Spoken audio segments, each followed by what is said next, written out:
இன்னைக்கு நம்ம பார்க்க போறது 2018 ரிலீஸ் ஆன ஒரு வித்தியாசமான ஒரு அழகான லவ் ஸ்டோரி இருக்கிற ஒரு படத்தை பத்தி தான் பார்க்க போறோம். இந்த படத்தை கடைசி வரைக்கும் மிஸ் பண்ணாம பாருங்க. அந்த அளவுக்கு ஒரு ஒர்த்தான படம். சொல்ல போனா இந்த காலகட்டத்துக்கு தேவையான படமும் கூட. படத்தோட பேரு is love enough sir 2018 release ஆன படம். ஸ்டார்டிங் சீன்லயே ஹீரோயினை தான் காமிக்கிறேன். அவங்க கிராமத்துல இருந்து வெளியூருக்கு போறதுக்காக கிளம்பிக்கிட்டு இருக்காங்க. இப்போ ஹீரோயின் வந்து மாமியார் வீட்டுல தான் இருக்காங்க. புதுசா கல்யாணமாகி 4 மாசம் தான் ஆச்சு. ஆனா அதுக்குள்ளேயே புருஷன் செத்து போயிட இப்போ இந்த மாமனார் குடும்பத்தையும் இவங்களோட குடும்பத்தையும் சேர்த்து காப்பாத்தணுங்கிற கட்டாயத்துல ஹீரோயின் இருக்காங்க. எதுக்காக இவங்க இப்ப வெளியே கிளம்புறாங்கன்னு பார்த்தா மும்பைல ஒரு பணக்கார குடும்பத்துல வீட்டு வேலைக்காரியா ஹீரோயின் போய் சேர போறாங்க. அதுக்காக தான் இங்க இருந்து இப்ப கிளம்புறாங்க. ஹீரோயினோட தங்கச்சிக்கு படிப்பு செலவு, மாமியார் குடும்பத்துக்கும் கொஞ்சம் பணம் கொடுத்து உதவணுங்கிற இப்படிப்பட்ட ஒரு இக்கட்டான சூழ்நிலையில தான் ஹீரோயின் இந்த கிராமத்துல இருந்து வெளியூருக்கு போறாங்க. ஹீரோயினை பஸ் ஸ்டாண்ட்ல கொண்டு போய் டிராப் பண்றதுக்காக ஒருத்தவர் அவங்க கொஞ்சம் தூரத்திலேயே இவங்களை இறக்கி விட்டுற ஒரு ஷேர் ஆட்டோ பிடிச்சு கொஞ்சம் தூரம் போய் அதுக்கப்புறமா ஒரு பஸ்ஸை பிடிச்சு இப்படி பல மணி நேரங்கள் பயணங்கள்லாம் முடிஞ்சு ஹீரோயின் வர வேண்டிய அந்த வீட்டுக்கு வந்துட்டாங்க. மும்பை சிட்டி பாக்குறக்கே பரபரப்பா இருக்கு. அங்க இருக்கிற மனுஷங்களும் கூட. ஹீரோயின் வந்து இருக்கிறது ஒரு லக்ஸூரியஸான அபார்ட்மெண்ட். ஒரு கோடீஸ்வரன்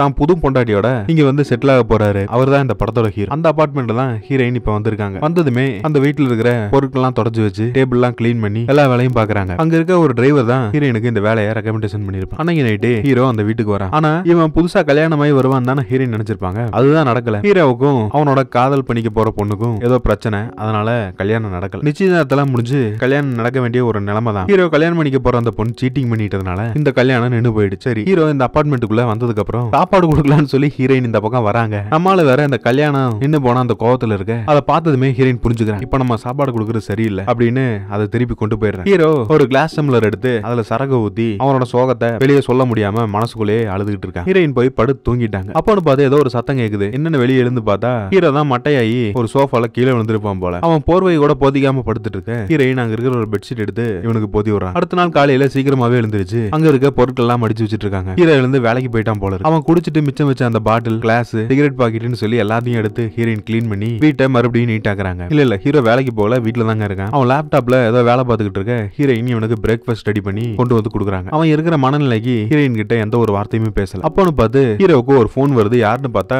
ஹீரோவோட அம்மா தான் போன் பண்ணிருக்காங்க. இந்த காலத்துல கல்யாணத்துக்கு முன்னால பெண்கள் பல பேரை காதலிக்கிறது ஒன்னும் பெரிய விஷயம் இல்ல. நீ அமெரிக்கால தானே இருந்த, உனக்கு இதெல்லாம் சர்வசாதாரணமா தானே தோணும். பேசாம அவளையும் நீ கல்யாணம் பண்ணிருக்கலாம்ல, உனக்கு ஒரு நல்ல வாழ்க்கையை நீ மிஸ் பண்ணிட்டேங்கிற மாதிரி ஹீரோவோட அம்மா கேட்டிருப்பாங்க போல தெரியுது. இந்த கேள்வியை கேட்டதுமே நம்ம அப்செட் ஆகி வேகமா இருந்து வீட்டுக்கு வெளியே கிளம்புறான். எங்கடா போறான்னு பார்த்தா இவங்க இருக்கிற அபார்ட்மெண்ட்டுக்கு கீழேயே ஒரு 6 மணியான இல்ல ஒரு கடல் இருக்கு. அங்க கரையோரத்துல ஒரு பொட்டி கடை ஒண்ணு இருக்கு. அங்க போய் ஒரு சிகரெட்டை வாங்கி தம் அடிக்கலாம்னு சொல்லி ஹீரோ முடிவு பண்ணிட்டாரு. ஆனா தீக்குச்சியை பத்த வைக்கிறாரு. தீக்குச்சி எரியவே இல்லை. அவரை வாழ்க்கை தான் சொதிக்குதுன்னு பார்த்தா ஒரு தீப்பெட்டி கூட இப்படிப்பட்ட கொடுமையை அவருக்கு பண்ணிக்கிட்டு இருக்கு. அந்த அளவுக்கு ஹீரோ விரக்தியில இருக்கான். அவனோட மனநிலைய இப்ப அவனால வெளியே சொல்ல கூட முடியல. மனசுக்குள்ள அவ்வளவு வேதனை இருக்கு. ஒரு நம்பிக்கையா தன்னோட வாழ்க்கையை கனவு கண்டுட்டு இருந்த ஹீரோக்கு இப்படி ஒரு ஏமாற்றத்தை தாங்க முடியல. அதே சமயம் கொஞ்சம் ஹீரோயினோட நிலைமை நினைச்சு பாருங்க. அவங்க எவ்வளவு பாவம். கல்யாணம் ஆகி 4 மாசத்திலேயே புருஷன் நடந்துட்டு இப்ப தான் குடும்பத்தை காப்பாத்துறதுக்காக இங்க வந்து கஷ்டப்பட்டுக்கிட்டு இருக்காங்க. ஹீரோயின் இருக்க அபார்ட்மெண்ட்டுக்குள்ள யாரோ வராங்க. யாரான்னு பார்த்தா ஹீரோவோட அம்மா தான் வந்திருக்காங்க. இவங்க போன்ல பேசுறதுனால ஹீரோ கொஞ்சம் டென்ஷன் ஆயிட்டான்ல, அதை சமாதானப்படுத்தலாம்னு சொல்லி வந்திருப்பாங்க போல இருக்கு. வந்ததுமே ஹீரோயின் கிட்ட ரூம்ல ஏசியை போட்டு விட சொல்றாங்க. ஹீரோ எங்கன்னு சொல்லி கேட்க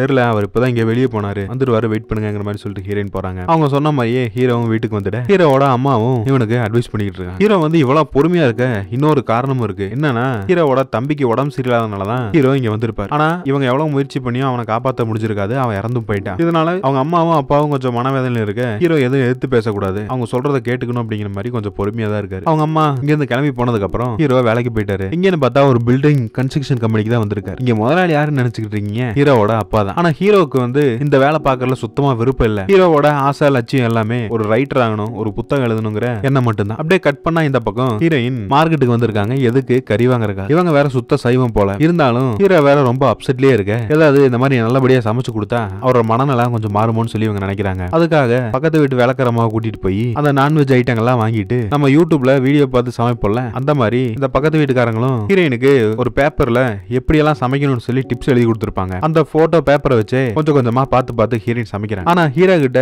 சாப்பாடு கொண்டு வரட்டுமான்னு சொல்லி கேட்க அவரு வேணான்னு சொல்லிடுறாரு. இப்ப எனக்கு சாப்பிட முடியலங்கிற. இந்த பக்கம் ஹீரோயினுக்கு ஒரு போன் வருது. யாருன்னு பார்த்தா ஹீரோயினோட தங்கச்சி தான் போன் பண்ணிருக்காங்க. உனக்கு போல வேலையெல்லாம் செட் ஆயிடுச்சா இப்படிங்கிற மாதிரி கேட்டு அங்க நடக்கிற எல்லா விஷயத்தையும் ஹீரோயின் கிட்ட அவங்க சொல்லிக்கிட்டு இருக்காங்க. அடுத்த நாள் ஹீரோயின் இந்த வீட்டை கிளீன் பண்ணிக்கிட்டு இருக்கும்போது ஏதோ ஒரு சைக்காட்டிஸ்ட் கிட்ட ஹீரோ பேசிக்கிட்டு இருப்பார் போல தெரியுது. அப்ப ஹீரோயின் சாப்பாடு கொண்டுட்டு வரமான்னு சொல்லி ஹீரோ கிட்ட கேட்க இந்த அம்மா ஏதோ ஒன்னு பேசிடுறாங்க. ஹீரோயினுக்கு முகமே வாடி போயிடுது. சாரின்னு சொல்லிட்டு அந்த பக்கம் போயிடுறாங்க. இந்த லேடி போனதுக்கு அப்புறம் ஹீரோ அவராவே வாண்டடா போய் சாப்பாடு கொண்டு வர சொல்லி ஹீரோயின் கிட்ட சொல்றாரு. அவங்களும் அதை கொண்டு வந்து கொடுக்குறாங்க. இவருக்காகவே பார்த்து மட்டன் சமைச்சாங்கல்ல, அதையும் கொண்டு வந்து கொடுத்துருப்பாங்க போல இருக்கு. அது எப்படி இருக்கு, நல்லா இருக்காங்கிற மாதிரி கேட்க ஹீரோவும் ரொம்ப அழகாவே நீங்க சமைச்சிருக்கீங்க அப்படிங்கிற மாதிரி ஹீரோயின் கிட்ட சொல்றாரு. அதே சமயம் ஹீரோயின் இன்னொரு விஷயத்தையும் ஹீரோ கிட்ட கேக்குறாங்க. என்னன்னா இவங்களுக்கு டெய்லரிங் கத்துக்கணும்னு சொல்லி ஆசையா, அதுக்காக மதியம் உங்க லஞ்ச் டைம் முடிஞ்சதுக்கு அப்புறம் ஒரு 2 hours எனக்கு டைம் கொடுத்தீங்கன்னா நான் அந்த கிளாஸுக்கு போயிட்டு வந்துருவேன், என்ன நினைக்கிறீங்க அப்படிங்கிற மாதிரி கேட்க ஹீரோவும் சரின்னு சொல்லிடுறாரு. இதை கேட்டதுமே ஹீரோயினுக்கு ரொம்ப சந்தோஷம் தான். அந்த எதிர் வீட்டு வேலைக்காரமா கிட்ட சொல்லி சந்தோஷப்பட்டுக்கிட்டு இருக்காங்க. இவங்களோட மீட்டிங் ஸ்பாட் எங்கன்னு பார்த்தா அந்த பில்டிங்லயே ரொம்ப உயரமான ஒரு டாப் ஃப்ளோர் இருக்கும். அங்கதான் நின்று இவங்க 2 பேரும் பேசிக்கிட்டு இருக்காங்க. அந்த வியூ ஆங்கில பாருங்களேன், கடலுக்கு நடுவுல இல்ல கடல் வந்து நடுவுல இருக்கு. சுத்தியும் பார்த்தா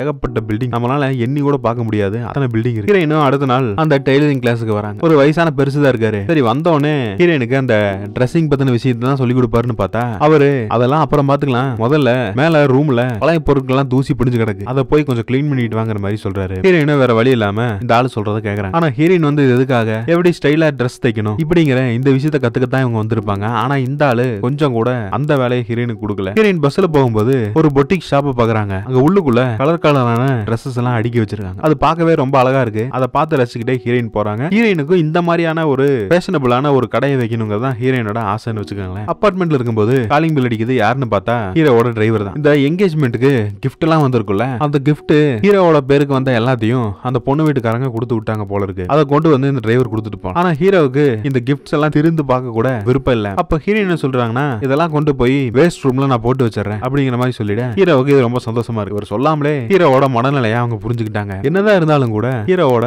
இப்ப நடந்த இந்த சம்பவம் அவனை ரொம்ப பாதிச்சிருச்சு. இதனால் வரைக்கும் நம்மளால சந்தோஷமாவே இல்ல, ஒரே மனவரத்திலே சுத்திட்டு இருக்காப்ல. அப்பதான் ஹீரோயின் ஹீரோ கிட்ட ஒரு விஷயத்தை சொல்றாங்க. அவங்களோட வாழ்க்கை எப்படி அப்படி ஒரு 19 வயசுலயே கல்யாணம் ஆகி கல்யாணம் ஆன 4 மாசத்துலயே புருஷனையும் இழந்து இன்னைக்கு குடும்பத்துக்காக வந்து இவங்க இவ்வளவு கஷ்டப்பட்டுக்கிட்டு இருக்காங்க. அதுவும் ஹீரோயினோட குடும்பத்துக்கு மட்டும் இல்லாம அந்த மாமனாரோட குடும்பத்துக்கும் சேர்ந்து உழைக்கணுங்கிற மாதிரி. என்னோட வாழ்க்கை கூட வச்சு பார்க்கும்போது உங்க வாழ்க்கையில் நடந்ததெல்லாம் ஒன்னும் பெரிய விஷயமே இல்ல. நீங்க இப்படி சோகமா இருக்கிறதுனால ஏதாவது மாறிடுன்னு சொல்லி நினைக்கிறீங்களா? கண்டிப்பா கிடையாது. நம்மளோட வாழ்க்கை எந்த ஒரு பிரச்சனை வந்தாலும் கடந்து போய்கிட்டே தான் இருக்கணுமே தவிர இப்படி சோகமா இருக்கிறதுனால எதுவுமே மாறிடாது அப்படிங்கிற மாதிரி ஹீரோவுக்கு ஹீரோயின் ஒரு அட்வைஸ் பண்ண இப்பதான் அவனுக்கு அவன் எப்படிப்பட்ட ஒரு தப்பான வழியில போய்கிட்டு இருக்காங்கிறது புரியுது. அடுத்த நாள் வழக்கம் போல இல்லாம ஹீரோ பேட்மிண்டன் விளையாட போறான் அவன் ஃப்ரெண்டு கூட. ஹீரோயின் சொன்ன அந்த அட்வைஸ்னால ஹீரோ நடந்த அந்த விஷயத்தெல்லாம் கொஞ்சம் மறந்துட்டார் போல தெரியுது. இந்த பக்கம் பார்த்தா ஹீரோயின் டெய்லரிங் கிளாஸ் வர இப்போ அந்த பெருசு ஹீரோயினுக்கு வேலை சொல்லி கொடுக்கல. ஒரு கலர் ஜாக்கெட்டை கொடுத்து இதுக்கு மேட்சான துணியை எடுத்துட்டு சொல்லி பஜாருக்கு அனுப்புற. ஹீரோயின் பஸ்ஸை பிடிச்சு எப்படியோ ஒரு வழியா அந்த ஆள் சொன்ன மாதிரி அந்த ட்ரெஸ்ஸை வாங்கிட்டாங்க. இன்னைக்கு லேட் வேற ஆயிடுச்சு. வேகமா அப்பார்ட்மெண்ட்டுக்கு ஓடி வர ஹீரோ கிட்ட சாரி சொல்றாங்க. ஆனா ஹீரோ அதெல்லாம் பரவாயில்ல, ஒன்னும் தப்பு இல்ல, போன வேலையெல்லாம் நீட்டா முடிஞ்சுதாங்கிற மாதிரி கேட்டு போய் வேலையை பார்க்க சொல்லிடுறாரு. இந்த பக்கம் அடுத்த நாள் ஹீரோ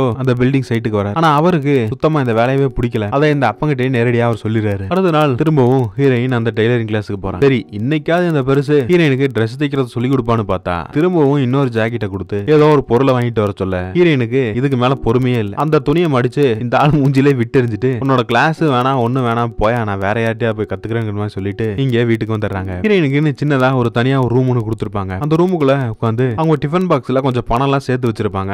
அதை வீட்டுக்கு அனுப்பணுங்கிறக்காக அதெல்லாம் எடுத்து எவ்வளவு இருக்கு அப்படின்னு சொல்லி எண்ணி சரி பார்த்துக்கிட்டு இருக்க. ஒரு குறிப்பிட்ட தொகையை வீட்டுக்கு அனுப்பணுங்கிற மாதிரி எடுத்து வச்சுட்டு இந்த பக்கம் ஹீரோவுக்கு சமைச்சு கொண்டு வந்து பரிமாறிட்டு இருக்காங்க. ஹீரோயின் ரொம்ப சோகமா இருக்க. ஏதாவது பிரச்சனைன்னு சொல்லி ஹீரோ கேட்க இல்லங்கிறாங்க. இந்த பக்கம் ஒரு டிரைவர் தான் ஹீரோயினுக்கு இந்த வேலையை ரெக்கமெண்ட் பண்ணிருப்பான். ஒரு கப்பிள்ஸா தான் இந்த வீட்டுல இருப்பாங்கன்னு சொல்லி உனக்கு வேலை கொடுத்தாங்க. ஆனா இன்னைக்கு பேச்சுலரா ஹீரோ தான் இருக்காரு, உங்களுக்கு இங்க தனியா இருக்கிறது கம்ஃபர்டபுளா இல்லையா அப்படிங்கிற மாதிரி கேட்க ஹீரோயின் அதெல்லாம் ஒன்னும் பிரச்சனை இல்ல, நான் இங்கேயே வேலை பார்த்துக்கிறேன் அப்படிங்கிற மாதிரி இவங்க சொல்லிடுறாங்க. அடுத்ததா ஹீரோயினும் அந்த எதிர் வீட்டு வேலைக்காரமாவும் சேர்ந்து மார்க்கெட்டுக்கு சில பொருட்கள் எல்லாம் வாங்க வராங்க. அப்போ ஹீரோயினுக்கு அவங்க ஒரு விஷயத்த சொல்றாங்க. 3 மாசம் தான் கிளாஸ் போகணும்னு ஆசைப்படுறேன், அதுக்காக உனக்கு நான் சேர்த்து வச்சிருக்க பணத்தை எடுத்து கொடுக்குறேன், நீ கிளாஸ் போய் படிச்சுட்டு அதுக்கப்புறம் நீ வேலைக்கு ஏதாவது ஜாயின் பண்ணா அந்த காசை எனக்கு திருப்பி கொடுங்கிற மாதிரி ஹீரோயின் கிட்ட அவங்க சொல்றாங்க. இந்த காலத்துல நம்ம ஊர்ல கேட்டாலே 10 ரூபா கடன் கொடுக்க மாட்டாங்க. ஆனா அப்படி இருக்கும்போது ஒரு பொண்ணோட வாழ்க்கை நல்லா இருக்கணும் அப்படிங்கிற ஒரே காரணத்துக்காக அவங்க சேர்த்து வச்சிருக்க அந்த பணத்தை ஹீரோயினுக்கு கொடுக்குறேன்னு சொல்லி இவங்க சொல்றாங்க. இவங்களோட மனசை நம்ம பாராட்டியா ஹீரோயினுக்கு ஒரே சந்தோஷம் தான். ஹீரோ வர ஒரு 2 நாள் வெளியே போறேன், நான் வரமாட்டேன், நீ பாத்துக்கோ வீட்டு அப்படிங்கிற மாதிரி சொல்லிட்டு போக ஹீரோயின் சரின்னு சொல்லிடுறாங்க. இப்ப வீட்டுல தான் நம்ம ஆளு வேற இல்ல, அதனால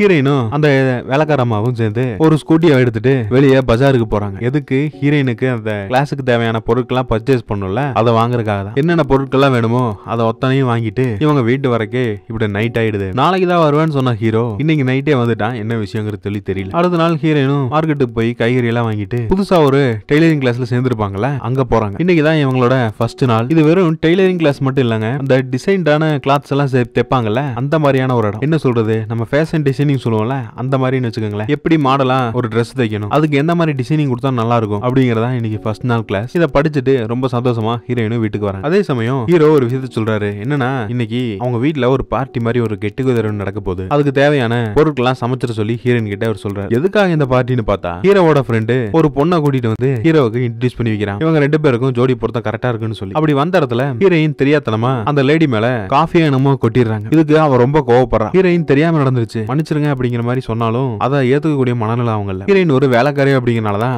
அவன் அந்த மாதிரி நடந்துக்கிறான். இது கொஞ்சம் கூட ஹீரோக்கு சுத்தமா பிடிக்கல. மூஞ்சில் அடிச்ச மாதிரி பேசிட்ட இனி இதுக்கு மேல இங்க இவங்க 2 பேருக்கு கெமிஸ்ட்ரி ஒர்க் அவுட் ஆக போகுது. அதோட அவங்க எல்லாரும் கிளம்பிட்டாங்க. ஹீரோயின் டெய்லரிங் கிளாஸ் போறாங்கல்ல, அவங்க கத்துக்கிட்ட இந்த எல்லா விஷயத்தையும் நாமளே சாம்பிளுக்கு ஒரு ட்ரெஸ் தைக்கணும்னு சொல்லி ஒரு கடையில ஒரு துணி வாங்கி ஃப்ரீ டைம் கிடைக்கும் போதெல்லாம் அதையும் கொஞ்சம் தைச்சுக்கிட்டு இருக்காங்க. இப்போ ஒரு வழியா அந்த துணியை ஓரளவுக்கு கம்ப்ளீட் பண்ணி முடிச்சிட்டாங்க. அதை ட்ரெஸ்ஸை போட்டு பார்க்கணும். ஹீரோயினோட ரூம்ல முகம் பார்க்குற சின்ன கண்ணாடி மட்டும் தான் இருக்கு. ஹீரோ வேற இன்னும் வீட்டுக்கு வரலங்கறனால அவனோட ரூம்ல ஒரு பெரிய கண்ணாடி இருக்கும். அங்க போய் அதை போட்டு பார்த்துக்கலாம்னு சொல்லி ஹீரோயின் அந்த ட்ரெஸ்ஸை போட்டு பார்த்துக்கிட்டு இருக்க கரெக்டா அந்த சமயம் பார்த்து ஹீரோ உள்ளுக்குள்ள வந்துடுறாரு. ஹீரோவை பார்த்ததும் அவ்வளவுதான், நம்மள ஏதோ தப்பா நினைச்சிருப்பாரு போலன்னு சொல்லி ஹீரோயின் வேகமா அவங்களோட ரூமுக்கு ஓடி போய் அந்த பழைய சீலையவே கட்டிட்டு திரும்ப வீட்டுக்குள்ள வராங்க. நான் பண்ணது தப்பா இருந்தா மன்னிச்சிருங்கிற மாதிரி ஹீரோ கிட்ட கேட்க, ஆனா அவரு அதெல்லாம் ஒரு பெரிய விஷயமா எடுத்துக்கல. இது என்ன இருக்கு, நீ டெய்லரிங் கிளாஸ் போற, அந்த துணியை எப்படி இருக்குன்னு சொல்லி போட்டு பார்த்திருக்கேன், இது ஒன்னும் பெரிய குலகுத்தல் இல்ல, பிரியா விடு, நான் எதுவும் நினைக்கல அப்படிங்கிற மாதிரி ஹீரோ சொல்லிடுறாரு. இந்த படத்துல வர ஹீரோவோட கேரக்டர்ல பிடிச்ச விஷயமே இதுதான். அவன் யாரையுமே ஸ்டேட்டஸ் பார்த்து பழகல, எல்லார்கிட்டையும் ஒரே மாதிரி தான் நடந்துக்கிறான். ஹீரோயின் போய் சாப்பிட்டுக்கிட்டு இருக்க நம்ம ஆளு கிச்சனுக்குள்ள வராரு. இவரை பார்த்ததும் ஹீரோயின் எழுந்துச்சு நின்னுறாங்க. அடுத்த நாள் ஹீரோயின் பஸ்ல போகும்போது தூரத்துல இருந்து ஒரு பொட்டிக் ஷாப் ஒன்னு பாத்திருப்பாங்க. உள்ளுக்குள்ள நிறைய கலர் கலரான அழகான ட்ரெஸ்ஸஸ் எல்லாம் இருக்கு. இந்த மாதிரியே நாமளும் தைக்கணுங்கிறது தான் ஹீரோயினோட ஆசையும் கூட. இன்னைக்கு என்ன ஆனாலும் பரவாயில்ல, உள்ளுக்குள்ள போய் அந்த ட்ரெஸ்ஸஸ் எல்லாம் எப்படி இருக்குன்னு சொல்லி பார்க்கணும்னு சொல்லி ஹீரோயின் அந்த இடத்துக்கு போறாங்க. அப்படி உள்ள போய் அந்த துணியெல்லாம் பாத்துக்கிட்டு இருக்கும்போது ஒரு லேடி வந்துடுறாங்க. யாரை கேட்டு நீ உள்ள வந்த, செக்யூரிட்டிக்கு கொஞ்சம் கூட அறிவு இல்ல, இப்படி எல்லாத்தையும் இந்த இடத்துக்குள்ள அனுமதிக்கிறதா அப்படின்னு கோவமா பேசிட ஹீரோயின் அங்க இருந்து போயிடுறாங்க. இங்க நடந்த இந்த பஞ்சாயத்துனால ஹீரோயின் வேற இப்ப ரொம்ப சோகமா இருக்காங்க. இந்த எல்லா விஷயத்தையும் அவங்களுக்கு நீங்க ஃப்ரெண்ட் இருக்கிறது யாரு, அந்த பக்கத்து வீட்டு வேலைக்காரமா இருப்பாங்கல்ல, அவங்க கூட சேர்ந்து ஹீரோயின் சொல்லிக்கிட்டு இருக்காங்க. அப்போன்னு பார்த்து ஹீரோயின் கரெக்டா ஹீரோ அந்த இடத்துக்கு வந்துட்டு வேகமா போய் அந்த அபார்ட்மெண்ட் கதவை திறந்து விடுறாங்க. ஹீரோவோட கையில ஒரு புக் இருக்கு. அது என்ன புக்னு பார்த்தா இந்த ஃபேஷன் டிசைனிங் அந்த காஸ்டியூம்ஸ் எல்லாம் பத்தி எல்லாம் படிப்பாங்கல்ல, அது சம்பந்தப்பட்ட ஒரு புத்தகம் தான். அதை ஹீரோயின் கிட்ட கொடுக்குறாரு. ஏன்னா ஹீரோயினுக்கு அந்த இடத்துல ஒரு அவமானம் நடந்திருக்குல்ல, அந்த விஷயத்த கூட ஹீரோ கிட்ட அவங்க சொல்லியிருப்பாங்க. நீ போய் அங்கெல்லாம் பார்த்தெல்லாம் கத்துக்க வேண்டிய அவசியம் இல்ல, இதுல இருக்கிற அந்த போட்டோஸை பார்த்தாலே உனக்கு ஒரு ஐடியா கிடைக்கும், இதை வச்சு சில விஷயங்களை கத்துக்கோங்கிற மாதிரி ஹீரோ சொல்றாரு. அடுத்த நாள் ஹீரோவுக்கு தேவையான அந்த பிரேக்ஃபாஸ்ட் சாப்பாடுலாம் கொண்டு வந்து கொடுத்துட்டு இன்னைக்கு வேற இவருக்கு பிறந்த நாள் போல தெரியுது. இதுக்காக ஹீரோயின் ஒரு கிஃப்ட் கொடுக்கணும்னு சொல்லி நினைக்கிறேன். தயக்கத்தோட ஒரு பார்சல் கொண்டு வந்து ஹீரோ கிட்ட கொடுக்க அவர் அதை பிரிச்சு பார்க்கவே இல்லை, அப்படியே ஓரமா எடுத்து வச்சிருக்காரு. இப்பவே நீங்க பிரிச்சு பாருங்க அப்படிங்கிற மாதிரி ஹீரோயின் சொல்ல அதை ஓபன் பண்ணி பார்த்தா உள்ளுக்குள்ள ஒரு ஷர்ட் இருக்கு. அது ஹேண்ட்மேட் ஷர்ட். ஹீரோயினே அவங்க கையால தைச்சு ஹீரோவுக்கு இதை பிரசன்டா கொடுத்துருக்காங்க. பரவாயில்லையே, இந்த ட்ரெஸ் ரொம்ப நல்லா இருக்கு அப்படிங்கிற மாதிரி ஹீரோ பாராட்டிட்டு இந்த ட்ரெஸ்ஸையே எடுத்து போட்டுக்கிறாரு. பாக்குறதுக்கு எப்படி இருக்கு அப்படிங்கிற மாதிரி ஹீரோயின் கிட்ட கேட்க ரொம்ப நல்லா இருக்கு சார், உங்களுக்கு பிடிச்சிருக்கா அப்படிங்கிற மாதிரி ஹீரோயின் கேட்க அவரும் பிடிச்சிருக்குன்னு சொல்றாரு. அடுத்து இந்த ட்ரெஸ்ஸை போட்டுக்கிட்டே ஒரு ஆபீஸ் கிளம்பிட்டார் போல தெரியுது. ஹீரோயின் வேகமா ஓடி போய் எக்காரணத்தை கொண்டும் இந்த ட்ரெஸ் நான் தான் உங்களுக்கு கொடுத்தாங்க மட்டும் வெளியே யாருக்கிட்டையும் சொல்லிடாதீங்க அப்படிங்கிற மாதிரி இவர் சொல்ல ஹீரோவும் சரின்னு சொல்லிட்டு அங்க இருந்து கிளம்புறாரு. அன்னைக்கு நைட்டு ஹீரோவும் அவரோட ஃப்ரெண்டும் ஒரு பார்ல உட்காந்து சரக்கு அடிச்சுக்கிட்டு இருக்க. அங்க தூரத்துல ஒருத்தி ஹீரோவையே பார்த்து சைட் அடிச்சுக்கிட்டு இருக்க. அன்னைக்கு நைட்டு அவ வந்து ஹீரோயினோட இல்ல ஹீரோவோட அபார்ட்மெண்ட்ல தான் ஸ்டே பண்ணிருப்பா போல தெரியுது. அடுத்த நாள் காலையில ஹீரோயின் கிட்ட ஒரு டம்ளர் தண்ணி மட்டும் கொண்டு வர சொல்லி குடிச்சிட்டு அவ இருந்து கிளம்புறா. இதை பார்த்ததுமே ஹீரோயினுக்கு மனசே கேட்கல. ஹீரோவை அவ ரொம்ப உயர்ந்த இடத்துல வச்சிருப்பா, இப்படிப்பட்ட ஒருத்தன் இப்படி சீப்பா ஒருத்திய கூட்டு வந்து ரூம்ல ஸ்டே பண்ணிருக்கான்னு சொல்லி நினைக்கும் போது இவங்களுக்கு ரொம்ப வருத்தமா இருக்கு. அப்போ ஹீரோயின் என்ன பண்றானா அந்த எதிர் வீட்டு அம்மா இருப்பாங்கல்ல, அவங்க கிட்ட எல்லாருமே இப்படிதான் இல்ல, யாரும் நல்லவங்க கெட்டவங்கிறதே நம்மளால நம்ப முடியறது இல்லங்கிற மாதிரி ஹீரோயின் சொல்லிக்கிட்டு இருக்காங்க. இதெல்லாம் ஒரு பெரிய விஷயமா, அவங்கள மாதிரியான ஆளுகளுக்கு இதெல்லாம் சகஜம் தான், நீ எதை பத்தி யோசிக்காத அப்படிங்கிற மாதிரி அந்த வேலைக்காரமா சொல்லிடுறாங்க. ஹீரோவோ அவர் முடிஞ்சு வீட்டுக்கு வர ஹீரோயினுக்கு ஒரு போன் வருது. யாருன்னு பார்த்தா ஹீரோயினோட தங்கச்சி தான் போன் பண்ணிருக்காங்க. அவங்க இன்னும் அந்த டிப்ளமா கோர்ஸ் கூட படிச்சு முடிக்கல, அதுக்குள்ள அவங்க வீட்டுல ஒரு மாப்பிளை பார்த்துட்டாங்க. நானும் கல்யாணம் பண்ணிக்கு சம்மதம் சொல்லிட்டேன், சீக்கிரமே நானும் கல்யாணம் ஆகி மும்பைக்கே வந்துருவாங்கிற மாதிரி ஹீரோயின் கிட்ட இவங்க சொல்லிக்கிட்டு இருக்காங்க. ஆனா ஹீரோயின் என்ன நினைக்கிறாங்கன்னா, அவ படிக்க வேண்டிய அந்த படிப்பை படிச்சு முடிச்சிட்டான்னு சொன்னா அதுக்கப்புறம் கல்யாணம் பண்ணா பிரச்சனை இல்ல, இது ரொம்ப தப்பு, நீ படிச்சு முடிச்சுட்டே கல்யாணம் பண்ணிக்கோங்கிற மாதிரி ஹீரோயின் அவங்களோட தங்கச்சிக்கு அட்வைஸ் பண்றாங்க. ஆனா அவ வந்து கேட்கற மாதிரி இல்ல. இது ஹீரோயினுக்கு ரொம்ப மன வருத்தமா இருக்கு. இந்த விஷயத்த ஹீரோ கிட்ட சொல்ல அவர் என்ன சொல்றாருன்னா, நீ எல்லா ஆம்பளையும் தப்பா நினைக்க வேண்டிய அவசியம் இல்ல, ஒருவேளை உன் தங்கச்சியோட ஹஸ்பண்ட் கல்யாணத்துக்கு அப்புறம் கூட அவங்க படிக்கிறதுக்கு அளவு பண்ணா நல்ல விஷயம் தானே இப்படிங்கிற மாதிரி ஹீரோயின் கிட்ட அவர் சொல்றாரு. அடுத்து கல்யாணத்துக்கு வேற ஊருக்கு போகணும், அதுக்கு உண்டான பர்மிஷனையும் ஹீரோ கிட்ட வாங்கிட்டு ஹீரோயின் இங்க இருந்து கிளம்புறாங்க. அவங்க கிளம்புறதுக்கு முன்னால ஹீரோ ஒரு கவர்ல பணம் நினைக்கிறேன் அதை செலவுக்கு வச்சுக்க சொல்லி கொடுக்குறாரு. ஆனா ஹீரோயின் வேணாங்கிறாங்க. இருந்தாலும் பரவாயில்லன்னு சொல்லி கட்டாயப்படுத்தி ஹீரோ அந்த காசை ஹீரோயின் கிட்ட கொடுக்குறாங்க. இவங்க பஸ்ல போய்கிட்டு இருக்கும்போது ஹீரோயினோட கையில கண்ணாடி வளையெல்லாம் போட்டிருப்பாங்க. அதை கூட ஊர்க்காரங்க யாரும் பாத்திரக்கூடாதுன்னு சொல்லி கலட்டி அதை பேக்குள்ள வச்சுக்கிறாங்க. ஏன்னா ஹஸ்பண்ட் பிறந்து போயிட்டாங்கல்ல, அதனால நம்ம எந்த மாதிரியான ஒரு சமூகத்தால வாழ்ந்துகிட்டு இருக்கோம் பாருங்களேன். ஹீரோயின் ஃபர்ஸ்டா ஒரு ட்ரெஸ் தச்சிருப்பாங்கல்ல,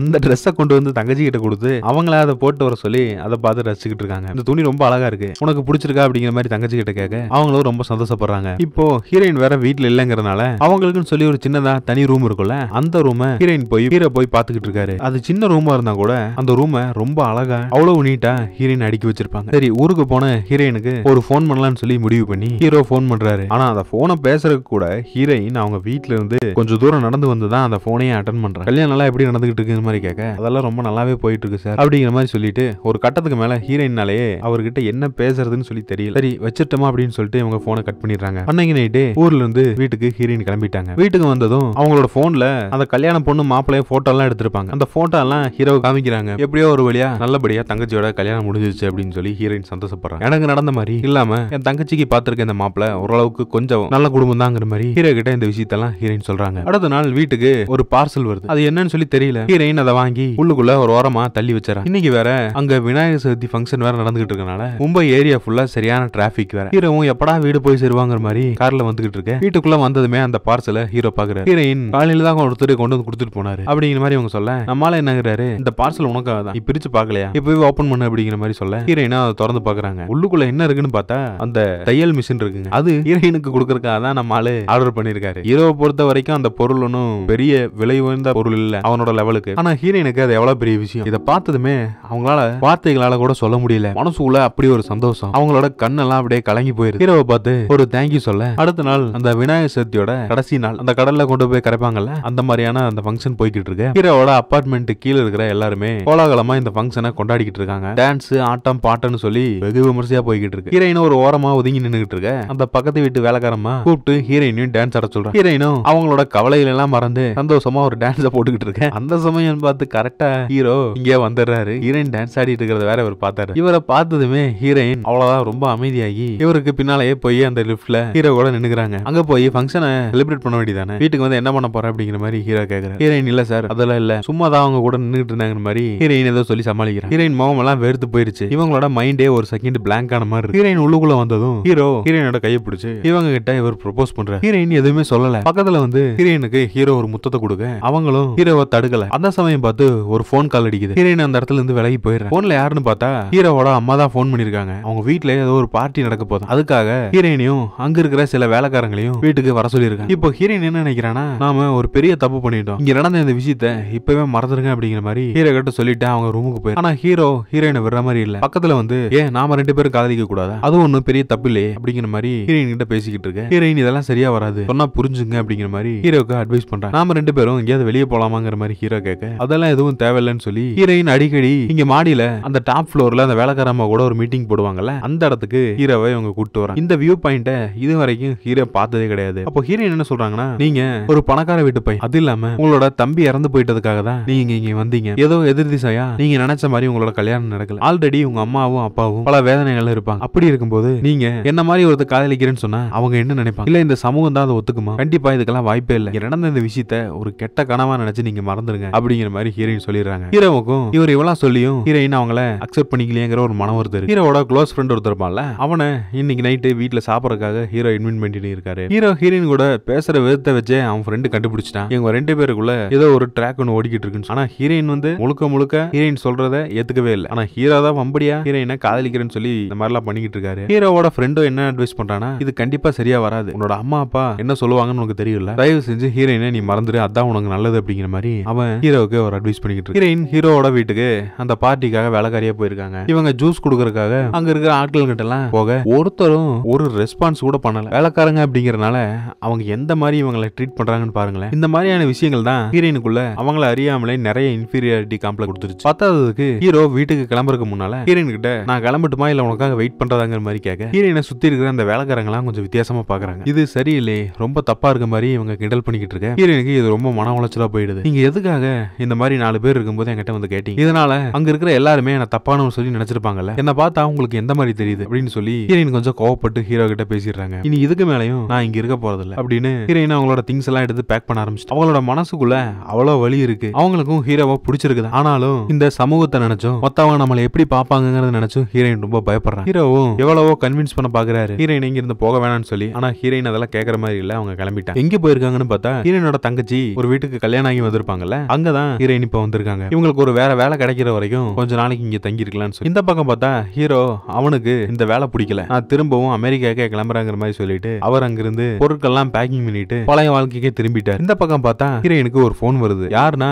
ஏதோ ஒரு ஃபேஷன் டிசைனிங் ஒரு லேடி தான் போன் பண்ணிருக்காங்க. உங்களை ஒரு இன்டர்வியூக்கு வர சொல்லி மேடம் சொல்லிருக்காங்கன்னு சொல்லி கூப்பிட்டுருக்காங்க. ஹீரோயின் ரொம்ப சந்தோஷமா போறாங்க. யாரா அந்த ஃபேஷன் டிசைன் என்னன்னு பார்த்தா ஹீரோயின் ஒருத்தங்க மேல ஒரு ட்ரிங்க ஊத்தி கோவப்பட்டு பேசியிருப்பாங்கல்ல அந்த லேடி தான். ஹீரோயின் இவங்களை பார்த்ததும் சாரி கேட்க, நீ எதுக்குமா சாரி கேட்கற, நான் தான் அன்னைக்கு பண்ண தப்புக்கு உங்ககிட்ட சாரி கேட்கணும், சாரி ஏதோ தெரியாம நடந்துருச்சுங்கிற மாதிரி இவங்க ஹீரோயின் கிட்ட மன்னிப்பு கேட்டு, உனக்கு இந்த ட்ரெஸ் தைக்கிறதுலாம் ரொம்ப பிடிக்குமாமே, ஒரு ஃபேஷனான ஒரு ட்ரெஸ் கூட நீ தைச்சிருக்கன்னு சொல்லி கேள்விப்பட்டேன், அதை காமிங்கிற மாதிரி சொல்ல அந்த ட்ரெஸ்ஸை பார்த்ததுமே இவங்களுக்கு ரொம்ப பிடிச்சு போயிடுது. அப்ப ஹீரோயினுக்குள்ள ஏதோ ஒரு டேலண்ட் இருக்குங்கிறத அவங்க கண்டுபிடிச்சிட்டாங்க. என்னதான் ஒருத்தனுக்கு திறமை இருந்தாலும் கூட வாய்ப்பு கொடுக்க ஒருத்த வேணும் இல்ல. ஹீரோவோட ரெக்கமெண்டேஷன் மூலியமா தான் ஹீரோயினுக்கு இந்த வேலையும் கிடைச்சிருக்கு. அவங்களுக்கு அந்த தகுதி இருந்ததுனால ஹீரோயினுக்கு ரொம்ப சந்தோஷம். இவ்வளவு சம்பளம் இப்படிப்பட்ட வேலைன்னு சொல்லி தன்னோட தங்கச்சி கிட்ட சொல்லி ரொம்ப சந்தோஷப்படுறாங்க. இவ்வளவு நாள் நான் கஷ்டப்பட்டது வீண் போகல, என்னோட முயற்சிக்கு ஒரு பலன் கிடைச்சிருக்குங்கிற மாதிரி தங்கச்சி கிட்ட இவங்க சொல்லிக்கிட்டு அடுத்ததான் இந்த வாய்ப்பை ஏற்படுத்தி கொடுத்தது ஹீரோ தான். ஹீரோவை பார்க்கணும்னு சொல்லி ஒரு கேப் பண்ணி அந்த அபார்ட்மெண்ட்டுக்கு போறாங்க. அபார்ட்மெண்ட் பூட்டி இருக்கு, ஹீரோ அங்க இல்ல. மன வருத்தத்தோட அந்த மாடியில போய் நின்னுகிட்டு இருக்க ஹீரோயினுக்கு ஒரு போன் கால் வருது. யாராதுன்னு பார்த்தா வேற யாரு, ஹீரோ தானே. இதனால வரைக்கும் ஹீரோவை இவங்க சார்னு சொல்லிருப்பாங்க. இப்ப ஃபர்ஸ்ட் டைம் அஸ்வின் சொல்லி அவனோட பேரை சொல்றாங்க. சோ